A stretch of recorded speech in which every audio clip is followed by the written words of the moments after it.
The royal palace of Zeltaria stood tall against the purple sky, its crystal spires reaching toward the 3 moons that orbited the planet.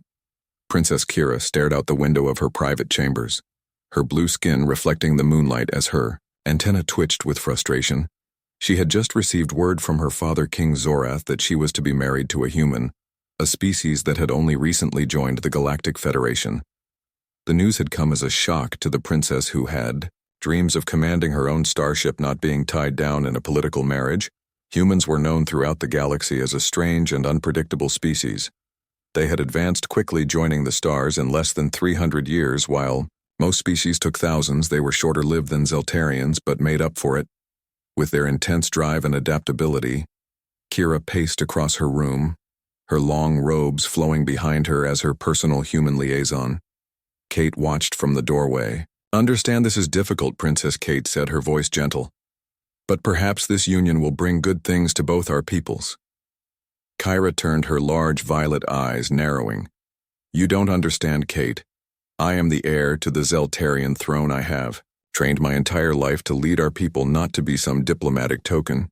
Kate stepped into the room, her brown hair pulled back in a simple style that contrasted with the elaborate decorations of the Zeltarian court. She had been assigned to the princess 6 months ago to help her understand human customs. "The marriage is scheduled for next week."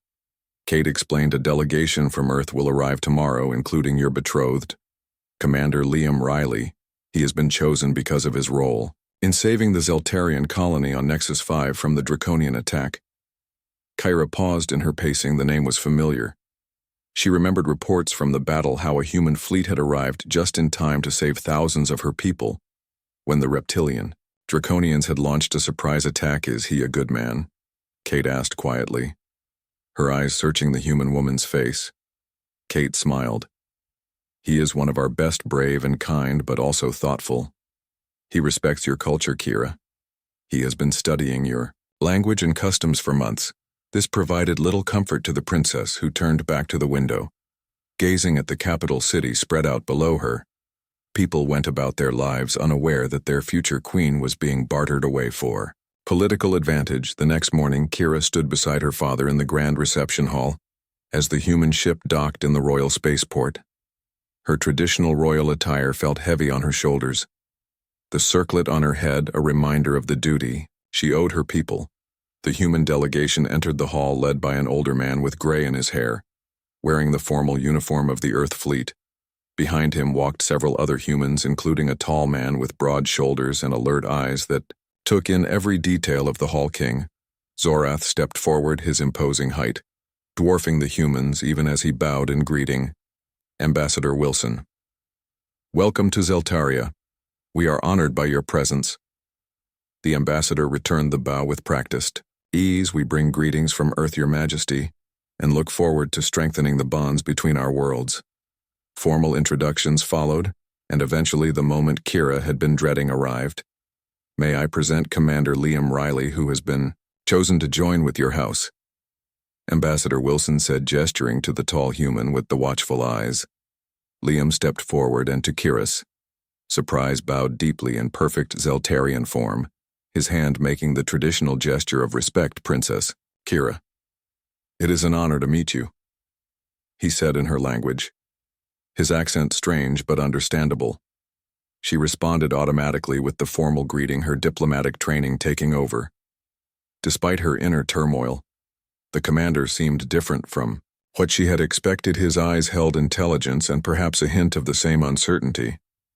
She felt over the next few days as the wedding preparations continued. Kira observed her future husband from a distance. He attended cultural briefings with Kate, asking thoughtful questions about Zeltarian customs. He spoke with palace staff, treating them with respect. He even attempted to learn the complex Zeltarian tea ceremony, a tradition dating back thousands of years. One evening, as Kira walked through the palace garden seeking solitude, she found Liam sitting alone by the luminescent fountain, the glowing water casting blue light on his human features. "Forgive me, princess," he said, rising quickly when he noticed her. "I didn't mean to intrude on your private time." "No, please sit," she found herself saying, curious despite her resistance. "I was just walking." They sat in silence for a moment before Liam spoke. "I know this arrangement isn't what you wanted," he said, surprising her with his directness. "It's not what I expected either, but I want you to know that I respect you and your position. I don't come here seeking power over you or your people."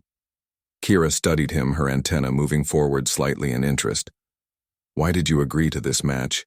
Then he looked up at the stars visible through the dome above them for a moment before answering. "My people need allies in this galaxy. We are new to the stars and have much to learn. The Draconians and other hostile species see us as easy targets. The alliance with Zelteria offers protection. But more than that, I believe our peoples have much to offer each other."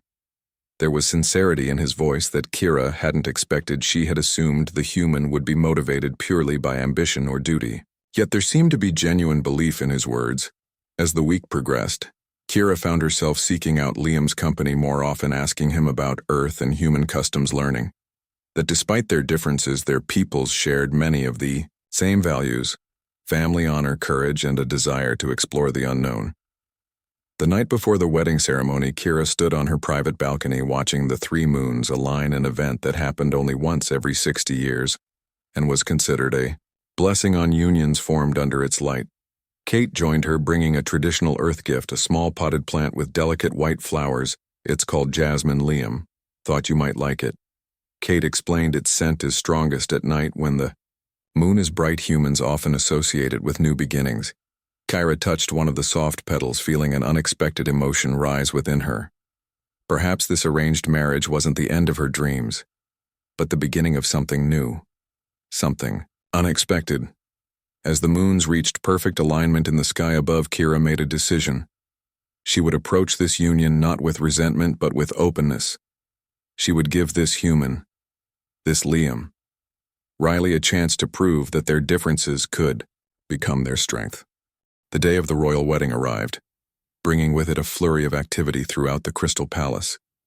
Servants rushed through hallways hanging ceremonial banners in the colors of both Earth and Zelteria, while dignitaries from a dozen worlds arrived in ornate ships filling the royal spaceport. In her chambers, Kira sat patiently as attendants applied the traditional marriage markings to her blue skin, delicate swirling patterns that told the story of her royal lineage stretching back thousands of years. The final mark, placed at the center of her forehead, symbolized new beginnings. Kate entered the room carrying the ceremonial headdress, her eyes widening at the sight of the princess. "You look beautiful," she said, placing the crystalline crown gently on Kira's head. "Is he nervous?" Kira asked, surprising herself with the question. Kate smiled terribly, so she admitted he spent all night practicing the ceremony in Zelterian. "He wants to honor your traditions properly." This small detail touched something in Kira. Most would have expected her to adapt to human ways, but Liam was making the effort to embrace her culture. When the time came, Kira walked through the grand corridor toward the ceremonial hall, where both their peoples waited her. Long robes flowing behind her like water, capturing the light in shimmering waves, her antenna held high in the royal posture. She had been taught since childhood. The great doors opened, revealing the hall decorated with bioluminescent flowers that pulsed gently with light. She kept her eyes forward, not looking at the human waiting at the altar until the last possible moment. When she finally faced him, she saw that Liam wore a combination of his Earth military formal attire and traditional Zelterian ceremonial armor, a gesture that symbolized the joining of their worlds. He met her eyes with a steady gaze that held respect and something else she couldn't quite name. The ceremony began with the High Priestess speaking the ancient words of joining, first in Zelterian, then repeated in English.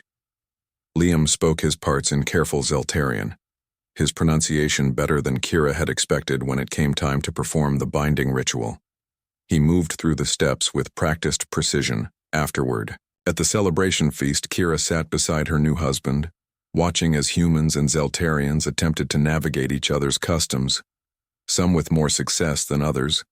The human ambassador was struggling with Zelterian eating utensils, while a Zelterian minister was cautiously sampling Earth cuisine. "That went well, I think," Liam said quietly. His voice meant only for her. "His careful following of tradition has impressed my father." She admitted, "More than I expected." Liam smiled, a genuine expression that reached his eyes. "I had an excellent teacher. He glanced toward Kate, who was deep in conversation with a Zeltarian diplomat. "And I wanted to show you and your people proper respect." A commotion at the entrance to the hall interrupted their conversation. Kira looked up to see a messenger rushing toward her father, his antenna twitching in the pattern that indicated urgent news. The king listened, his expression darkening, before he gestured for his military advisors. Liam noticed the change immediately. "What's happening?" he asked. "News from the border worlds," Kira explained, rising from her seat. "The messenger pattern indicates a possible draconian movement." They moved together toward the king, who was already issuing orders to his commanders. "The wedding celebration forgotten in the face of potential threat," Father Kira said as they approached. "What news?" "The Draconians have broken the treaty," King Zorath said, his voice grim. "They have crossed the neutral zone and attacked one of our research stations." "In the Gamma sector, how bad?" Liam asked, slipping automatically into his role as military commander. 17 dead, 40 wounded. The station is severely damaged." The king looked at the human with new interest. "Our fleet is mobilizing, but they are ours." Away. Liam turned to the Earth ambassador with a question in his eyes. The older man nodded immediately. Understanding the unspoken request, "The Earth vessels in orbit are at your disposal." "Your Majesty," the ambassador said, "they can reach the Gamma sector in 30 minutes. King Zorath considered for only a moment. "Very well," he agreed. "We will send what ships we can to join them. Kira, you will coordinate from the command center. Liam, you will join her," the Earth ambassador added. "This is now a joint operation." As they rushed to the military wing of the palace, Kira felt a strange sense of alignment with the human at her side. Despite their different training, they both moved with the same urgency, the same focus. In the command center, they worked seamlessly together, Kira's knowledge of Zeltarian defense systems complementing Liam's tactical experience. The human ships reached the research station, first engaging the Draconian vessels, while evacuation of the wounded began. When the Zeltarian fleet arrived, hours later, they found the situation contained, the Draconians retreating back across the neutral zone. The human ships had taken damage but held the line. Reports came in throughout the night: casualty numbers, damage assessments, enemy movements. Kira and Liam worked through it all side by side, making decisions that affected both their peoples. As the immediate crisis passed, Kira found a moment to observe her new husband as he coordinated with Earth Command. He was competent, that much was clear, but more than that, he was collaborative, seeking input from the Zeltarian officers, treating them as equals. When the king entered the command center, he looked at the pair with newfound respect. "You have done well," he said, "both of you." "It was the human ships that made the difference," Father Kira acknowledged. "They arrived in time when our fleet could not." The king nodded, turning to Liam. "Commander, your people have proven themselves allies indeed this day." When they finally left the command center, the 3 moons of Zeltaria were high in the sky. The wedding celebration long over, they walked in tired silence toward the royal wing, where their shared quarters awaited. "I imagined many things for my wedding night," Kira said, finally breaking the silence, "but coordinating a military defense was not among them." Liam laughed softly, the sound surprisingly pleasant. "Not the traditional start to a marriage on either of our worlds." "I think," as they reached their quarters. Kira hesitated at the threshold, suddenly aware of what traditionally came next. Liam seemed to sense her uncertainty. "I understand this marriage was arranged, not chosen," he said gently. "I respect you too much to presume, Kira. We have time to know each other." Relief, and something like gratitude, washed through her. She nodded appreciatively. "We should rest, it has been a long day." They settled into an easy arrangement in the days that followed, sharing the spacious royal quarters, but giving each other space. Liam attended council meetings with her, learning about Zeltarian governance, while she joined his training sessions with Earth security forces, studying human combat techniques. Gradually, Kira began to appreciate the human's different perspective, his species' youth-giving him approaches to problems that no Zeltarian would consider. Where her people saw patterns based on 1,000-year histories, humans looked for new paths unbound by tradition. One evening, as they shared a meal in their private dining room, Liam asked about her dreams, the ones she had mentioned before their marriage. "You said you wanted to command a ship," he reminded her. Kira nodded. "I trained in the academy before my royal duties took precedence. I always loved the stars. What if you could do both? Liam suggested carefully. As queen, you will have the authority to command the royal vessel on diplomatic missions. Would that satisfy the desire? She looked at him, surprised that he had remembered, much less thought of, a solution no one had ever suggested, that her royal role and her personal dreams might be compatible. That night, as Kira prepared for sleep, she found herself thinking of the human differently. He was becoming more than just the political arrangement she had resented. He was becoming a partner. 3 months into their marriage, Kira and Liam had established a routine that blended both their cultures in the mornings. They trained together, Liam teaching her human combat styles, while she showed him Zeltarian meditation techniques that enhanced sensory perception. During the day, they attended to their respective duties, she learning statecraft from her father, he serving as liaison between Earth and Zeltarian military forces. They had grown comfortable with each other, sharing meals, discussing politics, debating philosophy, but still maintaining a careful distance. Despite sharing quarters, all that changed the day the assassination attempt occurred. They were visiting the scientific academy in the capital city, touring a new research facility that combined Earth and Zeltarian technology. Kira was explaining the function of a quantum communication device to a group of students when Liam suddenly stiffened beside her, his eyes scanning the upper walkway. Get down, he shouted, lunging toward her as a beam of energy scorched the air where she had been standing moments before. Chaos erupted as security forces rushed to protect the royal couple. Liam already had Kira sheltered behind a pillar, his body positioned to shield her while he drew the small energy pistol he always carried. The would-be assassin was caught trying to flee the facility. A member of a fringe group that opposed alliance with humans and believed the royal family had betrayed Zeltarian purity by allowing the marriage in the security of the palace afterward. Kira watched as a medical technician treated the burn on Liam's shoulder, where the energy beam had grazed him. You could have been killed, she said, her voice unsteady. You put yourself between me and the weapon. He looked up at her, his expression serious. Of course I did. You are the heir to the throne. Your life is more valuable. No, Kira shook her head. That is not acceptable. We are partners. Your life is not worth less than mine. She realized as she spoke that she meant these words deeply, that somewhere in the past months her view of this human had fundamentally changed. That night when they retired to their quarters, the careful distance between them had diminished. Kira found herself reaching for his hand, an intimate gesture among her people whose touch telepathy meant physical contact was never casual. Liam looked surprised but gently curled his fingers around hers. I was afraid today, he admitted. I thought I might lose you. I felt your fear, Kira said softly, her antenna moving forward in the expression of deep connection. My people can sense emotions through touch, did you know? He shook his head. No, I didn't. What do you feel now? She asked. Not releasing his hand, he met her eyes. Truth, Liam said after a moment. Care, respect, and something more that I haven't had words for. Kira moved closer to him, then allowing the telepathic connection to deepen. Not a full bond, but enough to share emotions, her heart's beating faster as she sensed the depth of his feelings for her, feelings that mirrored her own growing attachment.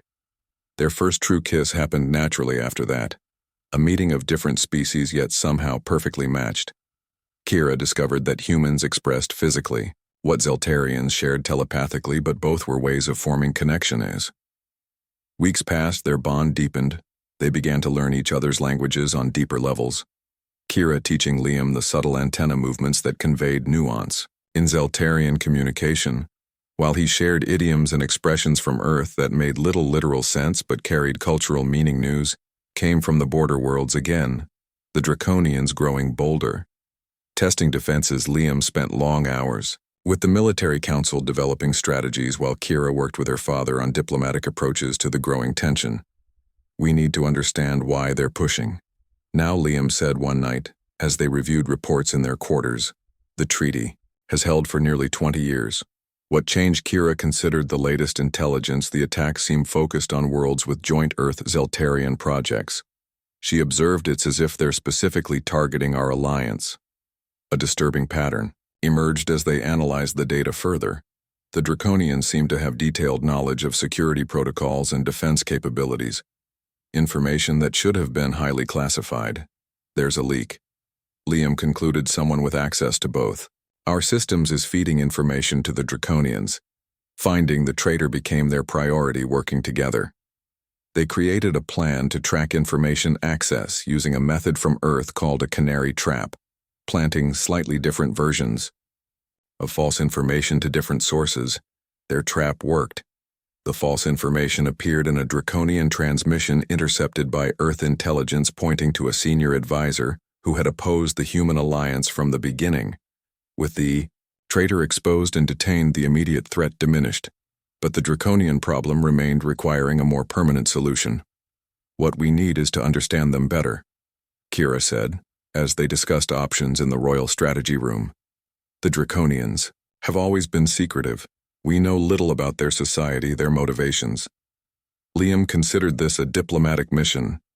He suggested not a large delegation that would be seen as threatening, but something smaller, more personal. King Zorath looked between them, his antenna moving in a pattern of consideration. You suggest that you two should go? It makes sense, Father Kira argued. I am Zeltarian royalty. Liam is an Earth commander. We represent both allies in one team, small enough not to threaten, but significant enough that they must receive us. Preparation for the diplomatic mission took weeks, special training in draconian customs protocols.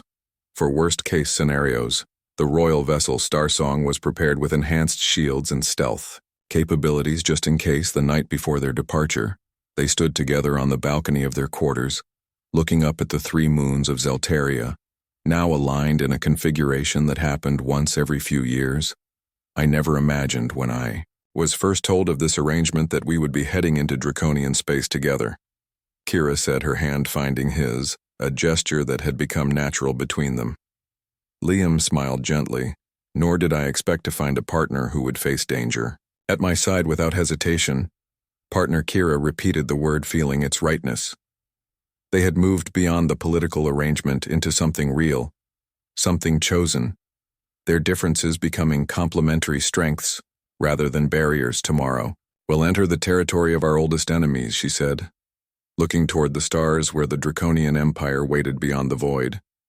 Are you afraid? Liam considered the question with the honesty that she had come to value in him, cautious. Yes, he admitted. Afraid? No. Not with you. Their journey began the next day. The royal vessel slipping through space toward the border. The crew, a mix of Zeltarians and humans, working together with the efficiency that came from months of joint training as they approached draconian space. A transmission came through the ship's communication system, a formal acknowledgement of their diplomatic request, and coordinates for a meeting on a neutral moon in the border system. This is either a sign of good faith or a trap, Liam said as they reviewed the message in the ship's command center. Kira nodded, her antenna moving in the pattern that indicated strategic thinking. We proceed carefully, but we proceed. This chance for understanding is worth the risk. As the Starsong changed course toward the meeting coordinates, Kira felt Liam's hand find hers, a silent affirmation of their unity. Whatever awaited them in draconian space, they would face it together. Two worlds joined through them, perhaps finding a way to bring peace to the stars that they both called home. The neutral moon hung in space, a barren rock circling a gas giant at the edge of draconian territory. As the Starsong approached, Kira stood on the bridge, watching the desolate landscape appear on the view screen, her royal attire replaced by a practical uniform that allowed freedom of movement. Liam joined her at the viewing window, his Earth Fleet uniform modified with Zeltarian insignia, marking his unique position. Initial scans show an atmosphere dome has been erected at the coordinates, he reported. No visible weapons, but our sensors have limited range in this region. They had prepared for this mission, extensively studying what little was known of draconian customs and language. The reptilian species was ancient and secretive, their empire spanning dozens of worlds, yet keeping minimal contact with other species except during conflicts. Kira felt the familiar touch of Liam's hand on hers, drawing strength from the connection they had forged over the past months. Remember? She said softly. We seek understanding, not just temporary peace. The landing party was small, just Kyra and Liam with 4 guards. 2 Zeltarian, 2 human, all trained in both defense and diplomatic protocols. The shuttle descended through the thin atmosphere, landing near the environmental dome that glowed faintly against the moon's gray surface. Breathable air inside the dome confirmed our security team. Kira nodded. Let's proceed. They walked toward the entrance, their footsteps light in the moon's low gravity. The dome door slid open as they approached, revealing a sparse interior with a single large table made of some dark material that resembled stone. Waiting for them were 3 draconians, their scaled bodies towering over even the tallest human. Their yellow eyes unblinking as they watched the delegation enter, their tails moving slowly behind them in what might have been agitation or simply their natural state. First speaker. Kira greeted the central figure using the draconian title, "We thank you for." Agreeing to this meeting, the draconian leader tilted his head in acknowledgement, his voice deep and rumbling when he spoke. Princess Kira of Zeltaria and Commander Liam of Earth. The joining ones. This meeting is irregular, but these are irregular. Times Kira and Liam exchanged a glance at the unusual form of address but moved forward to take their places at the table. The guards remaining at a respectful distance, we come seeking understanding. First speaker. Kira began after the formal greetings were complete. The recent border conflicts threaten the stability of all our peoples. We believe there must be a better way forward. The draconian leader fixed her with his unblinking gaze. You speak of peace, yet you increase military presence along our borders. You forge new weapons with your human allies. The natural order is being disrupted. Liam leaned forward slightly. Our defensive posture is in response to repeated incursions across established boundaries. He said, his voice calm but firm. We seek security, not expansion. A low hiss escaped the second speaker, a draconian with darker scales. The humans spread like a disease across the galaxy. Taking, always taking. They have no respect for the ancient ways. Kira felt tension building in the room but maintained her diplomatic composure. Perhaps there are misunderstandings on both sides. She suggested that is why direct communication is valuable. The meeting continued for hours, a careful dance of words, proposals, and counter-proposals. Kira noticed that the draconians seemed particularly focused on Liam, asking numerous questions about human expansion and technology. Their concern about the newer species evident in every inquiry, as the formal talks paused for a meal break. Kira and Liam stepped aside to confer privately. They fear humans more than Zeltarians. She observed, keeping her voice low. They see your species as unpredictable. Liam nodded. We evolved faster than most species in the galaxy, from primitive to spacefaring. In a few thousand years, while they took tens of thousands, that threatens their worldview. The insight gave Kira an idea when the talks resumed. She shifted the conversation to history and tradition, areas where the ancient draconian civilization took great pride. Our peoples have more in common than you might think, first speaker, she said carefully.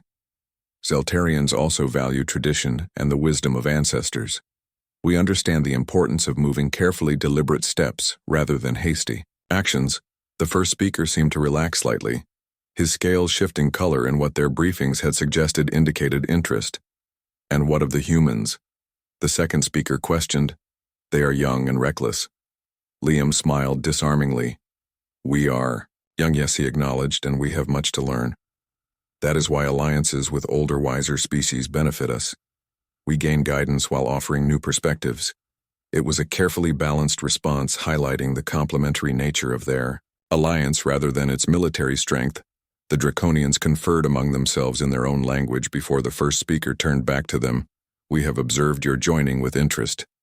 He said, his gaze moving between Kira and Liam. It is unprecedented in our records, a blending of the old and new ways. Kira realized with sudden clarity that the draconians had been watching them specifically, not just as representatives of their worlds, but as the symbolic union of their peoples. That was why they had been called the joining ones. What if we were to propose a cultural exchange? Kira suggested selected representatives from each of our worlds, spending time learning from each other, understanding, rather than fearing our differences. The proposal sparked hours more of negotiation, details carefully worked out, boundaries established. But by the time they prepared to depart, a framework had been agreed upon, a first step toward understanding, rather than conflict, as their shuttle lifted off from the moon's surface. Liam turned to Kira, his expression thoughtful. "You were brilliant in there," he said. "The way you connected with them found common ground." Kira smiled, feeling a warmth that had become familiar whenever he praised her. "We complimented each other," she replied. "Your directness balanced my diplomacy." Back aboard the Starsong, they received a transmission from Zeltaria, the king's face appearing on the view screen. Anxious for news of the meeting, Kira reported their progress. The tentative agreements. "The cultural exchange proposal. Your approach was unconventional," her father said, "but effective. The council is cautiously optimistic." After the transmission ended, Kira and Liam retired to their quarters, both exhausted from the intense negotiations. The success of their mission settling in as they discussed the details. "Do you think it will hold?" Liam asked as they prepared for rest. The piece Kira considered, her antenna moving in the pattern of thoughtful analysis. "It is a beginning," she said. "We have opened a door that was closed for generations, but maintaining the peace will require ongoing effort." He reached for her, then drawing her close in the human gesture of embrace that she had come to appreciate, the physical contact allowing her to sense his emotions, pride, hope, and the deeper feeling that had grown between them. That night, Kira dreamed of 3 worlds, Earth, Zeltaria, and Draconia, their ships traveling between stars, not in conflict but in cooperation. She woke with the image still clear in her mind and shared it with Liam as they prepared for the journey home. "Perhaps that's our true purpose," he suggested, "not just to unite our 2 peoples, but to help create understanding among all species." The return voyage to Zeltaria took several days, during which they drafted detailed reports and recommendations, the crew of the Starsong, treating them with a new level of respect. Having witnessed their diplomatic achievement, they approached Zeltarian space, and urgent communication came through from Earth Command. A situation had developed requiring Liam's attention. "You need to return to Earth," he said, reading the message, his expression serious. Kira felt a moment of concern at the thought of separation since their marriage. They had not been apart. "Is it dangerous?" she asked. Liam hesitated before answering. "Honestly, I don't know. Yet there's been an incident at one of our deep space research stations, possibly related to an ancient artifact. The details are classified." Without hesitation, Kira made her decision. "I will come with you," she said, surprising him. "But your duties here," he began. "I am your wife," she interrupted, "and a representative of the Zeltarian government. This alliance works both ways. Liam, if Earth faces a threat, it concerns my people too." Studied her for a moment before nodding with a smile that reached his eyes. "How did I come to be matched with someone so perfectly suited to me?" He wondered aloud. They changed course for Earth, Kira sending a message to her father explaining their diversion. The king agreed, recognizing the importance of supporting their ally in uncertain times as they approached the blue planet that Liam called home. Kira felt a mixture of curiosity and apprehension. She had studied Earth extensively since the alliance but had never visited. She would be the first Zeltarian royal to set foot on human soil. Earth is nothing like Zeltaria, Liam warned as they prepared for atmospheric entry, more chaotic, more varied in climate and culture, but beautiful in its own way. Kira watched through the view screen as the blue world grew larger. He sensed her nervousness and took her hand, the gesture now familiar and comforting. "Whatever challenges await us there," she said, "we will face them together as we did with the Draconians." Liam nodded, the expression in his eyes one she had come to recognize as love, a concept that existed in all their cultures, despite the vast differences between their worlds. As the Starsong began its descent toward Earth, Kira felt not fear but anticipation. This was simply the next chapter in their unexpected journey. Earth appeared both familiar and alien to Kira. As the Starsong descended through wispy white clouds, the planet was bluer than Zeltaria, with smaller land masses scattered across vast oceans. The landing coordinates directed them to a facility near a place Liam called Colorado, where mountains reached toward the sky, though far shorter than the crystal spires of her homeworld. Welcoming committee awaited them as they disembarked, high-ranking Earth officials standing at attention as Liam and Kira walked down the ramp of their ship, the humans staring with poorly concealed curiosity at the blue-skinned princess with her gently moving antenna. Admiral Harris stepped forward, a woman with silver-streaked hair and a commanding presence commander, Riley Princess Kira, welcome to Earth. We apologize for the urgency of our summons. They were escorted to a secure briefing room deep within the mountain complex, where images and data filled the screens along the walls. Kira observed that the Earth military personnel seemed tense. Their movements hurried, their expressions grim. 3 days ago, our research station near the edge of the Sagittarius Arm detected an unusual energy signature. Admiral Harris explained, then fell silent. Only when they investigated did we understand what they'd found. The Admiral activated a holographic display showing an object that made Kira gasp in recognition. A sphere of dark metal covered in swirling patterns that seemed to shift and move as they watched. Precursor artifact, Kira said. Her voice hushed the Ancient Ones. Liam looked between Kira and the Admiral. Do you know what this is? He asked. Legends. Kira explained, her antenna quivering with excitement. The precursors were a species that vanished from our galaxy 500,000 years ago. Long before any of our civilizations arose, they left behind artifacts of immense power. Across the stars, most have never been found. Just myths and stories passed down through generations.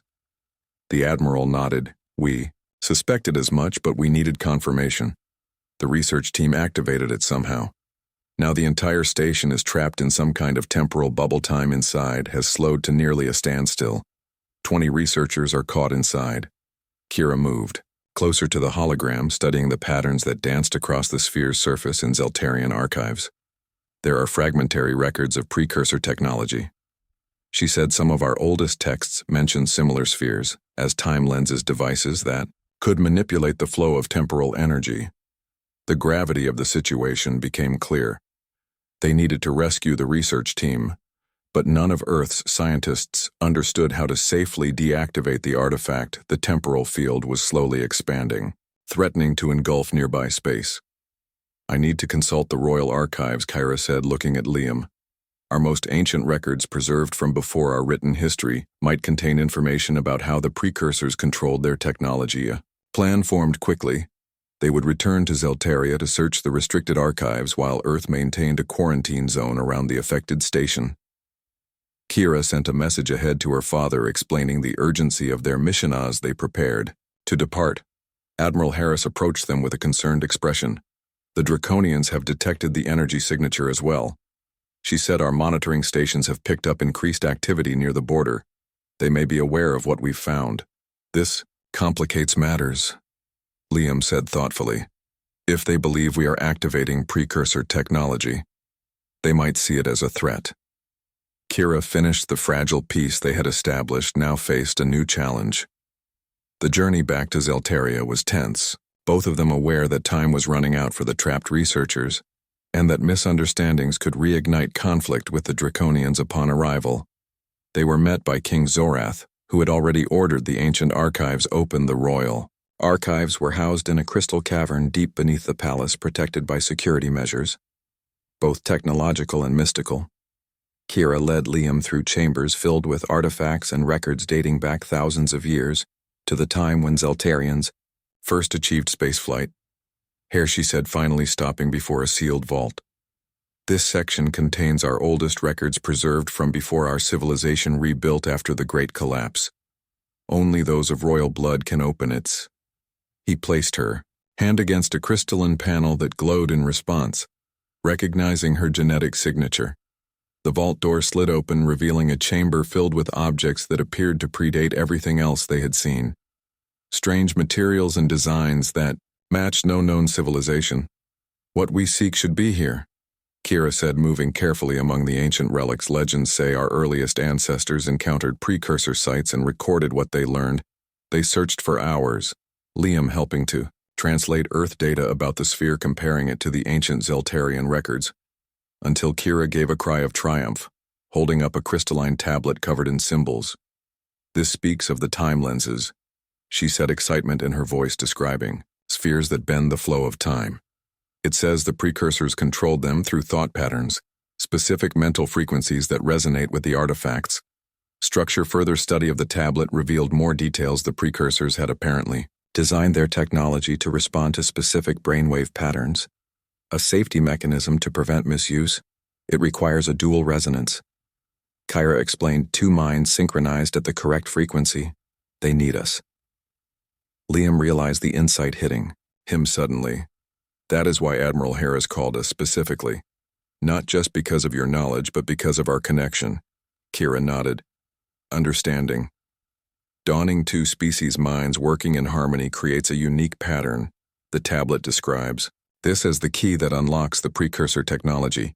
A communication arrived from Earth. While they were still studying the ancient records, the temporal field had expanded further, now endangering a nearby outpost. There was no more time for research.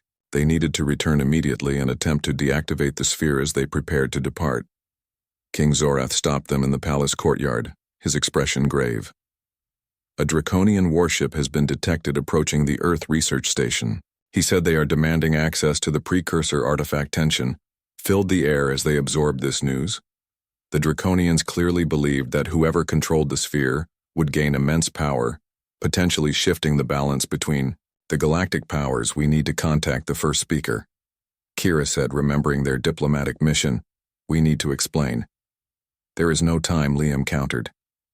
The researchers will die if the field continues to expand, and if the Draconians attempt to seize the artifact by force. A difficult decision faced them. Rushing back to Earth might be seen as aggressive by the Draconians, potentially destroying the fragile peace they had established, but lives hung in the balance.